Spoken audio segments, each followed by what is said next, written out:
नमस्कार मंडळी, मी रोहित परब स्वागत करतो तुमचं आमच्या यूट्यूब चॅनलवरती। ऐकावच्या आजच्या भागात आपण माहिती घेणार आहोत विनायक दामोदर सावरकर यांच्याबद्दल। विनायक दामोदर सावरकर हे स्वातंत्र्य सैनिक, राजकारणी व समाजसुधारक तसेच मराठी कवी व लेखक होते। तसेच ते हिंदू तत्त्वज्ञ, भाषाशुद्धी व लिपिशुद्धी या चळवळीचे प्रणेते होते। तसेच ते 1938 साली झालेल्या साहित्य संमेलनाचे अध्यक्ष होते।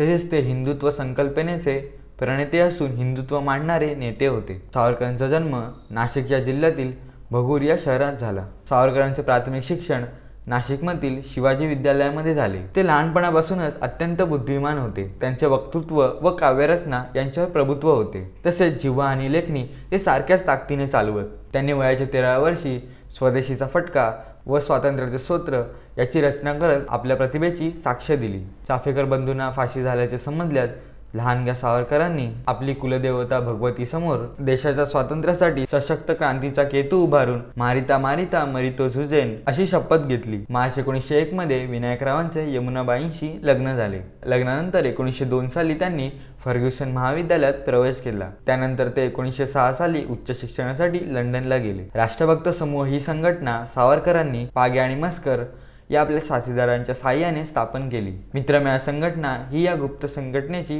प्रकट शाखा होती। या संघटनेचे पुढे अभिनव भारत या संघटनेत रूपांतर झाले। इटालियन क्रांतिकारक व विचारवंत जोसेफ मॅझिनी यांच्या यंग इटली या संस्थेच्या धर्तीवर हे नाव त्यांना देण्यात आले। सावरकरांनी पुण्यामध्ये 1905 साली विदेशी कापडांची होळी केली। पुढे श्यामजी कृष्ण वर्मा यांनी ठेवलेल्या शिवाजी शिष्यवृत्तीचा फायदा घेत त्या अभ्यासक्रमात निवड होऊन पुढे ते उच्च शिक्षणासाठी लंडनला गेले। ही शिष्यवृत्ती त्यांना देण्यात यावी अशी सूचना लोकमान्य टिळक यांनीच केली होती। लंडनमध्ये इंडिया हाऊसमध्ये राहत असताना जोसेफ मॅझिनीच्या आत्मचरित्राचे मराठीत भाषांतर केले। या भाषांतराला जोडलेल्या प्रस्तावनेत सावरकरांनी सशस्त्र क्रांतीचे तत्त्वज्ञान दिले आहे। त्या काळातील अनेक युवकांना ही प्रस्तावना तोंडपाठ होती। लंडनमधील इंडिया हाऊसमध्ये भारतीय क्रांती पर्वाची सुरुवात झाली। लंडनमधील इंडिया हाऊसमध्ये अभिनव भारताचे क्रांती पर्व सुरू झाले। 1857 मध्ये इंग्रजांविरुद्ध झालेल्या उठावाचा सादर इतिहास सावरकरांनी लिहिला। 1857 चे स्वातंत्र्य समर हाच तो ग्रंथ। उठाव म्हणजे केवळ एक बंड होय हा इंग्रज इतिहासकारांचा निष्कर्ष सावरकरांनी सादर खोडून काढला। ब्रिटिश शासनाने हा ग्रंथ प्रकाशनापूर्वीच जप्त केला, पण सावरकरांच्या साथीदारांना तो ग्रंथ इंग्लंडच्या बाहेरून प्रसिद्ध करण्यात यश आले। ही या ग्रंथाची इंग्रजी आवृत्ती होती। मूळ मराठी ग्रंथाचे हस्तलिखित सावरकरांचे मित्र कुटिन्हो यांनी जपून ठेवले होते। ते भारताला स्वातंत्र्य मिळाल्यानंतर प्रसिद्ध झाले।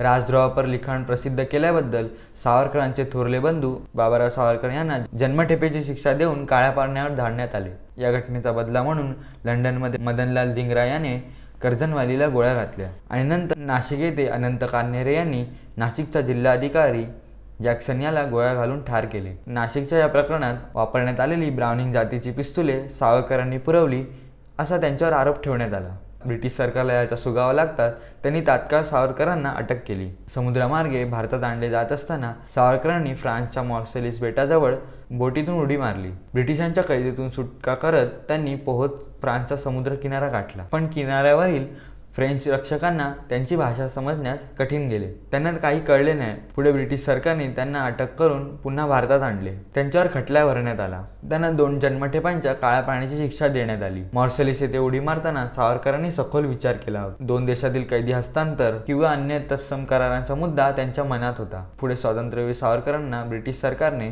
अंदमानच्या काळकोठडीत ठेवले। हर प्रकारात छळले, खड्या बेडीत टांगले, तेलाच्या घाण्याला झुंपले, नारळाच्या काथ्या कुटण्याचे कष्टप्रद काम दिले। या मरणप्राय वेदना सहन करत असताना त्यांच्या समोर एकच ध्येय होते, ते म्हणजे मातृभूमीचे स्वातंत्र्य। तब्बल 11 वर्षे हा छळ सहन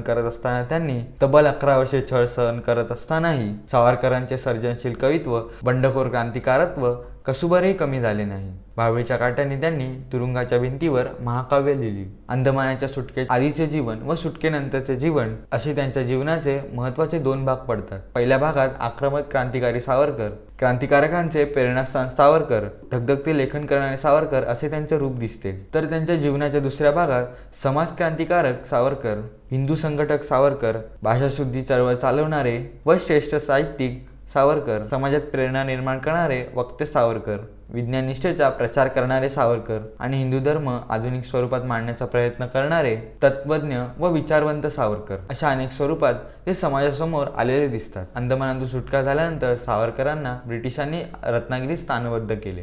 हिंदू समाज एकजीव व संघटित राहण्यासाठी पुढे सावरकरांनी रत्नागिरीतून काम सुरू केले। हिंदू समाजाच्या अधपतनाला जाती व्यवस्था चातुर्वर्ण जबाबदार आहे हे सावरकरांनी लक्षात घेऊन त्यांच्या विरोधात काम करणे सुरू केले। हिंदू धर्मात जाती व्यवस्थेचे व विषमतेचे समर्थन आहे, त्यामुळे हिंदू संघटन करण्यासाठी सावरकरांनी धर्मचिकित्सेची तलवार उपसली। आपल्या लेखनाने कोणी सनातनी दुखावेल याची पर्वा न करता त्यांनी अंधश्रद्धा व जातीभेद यांच्यावर कडाडून टीका केली। त्यांनी रत्नागिरीमधील वास्तव्यामध्ये अनेक समाज सुधारणा केल्या। जवळपास 500 मंदिरे अस्पृश्यांसाठी खुली केली, अनेक आंतरजातीय विवाह लावले, अनेक सहभोजनाचे आयोजन केले। त्यानंतर सर्वांसाठी पतितपावन मंदिर आणि सामायिक भोजनाची व्यवस्था सुरू केली।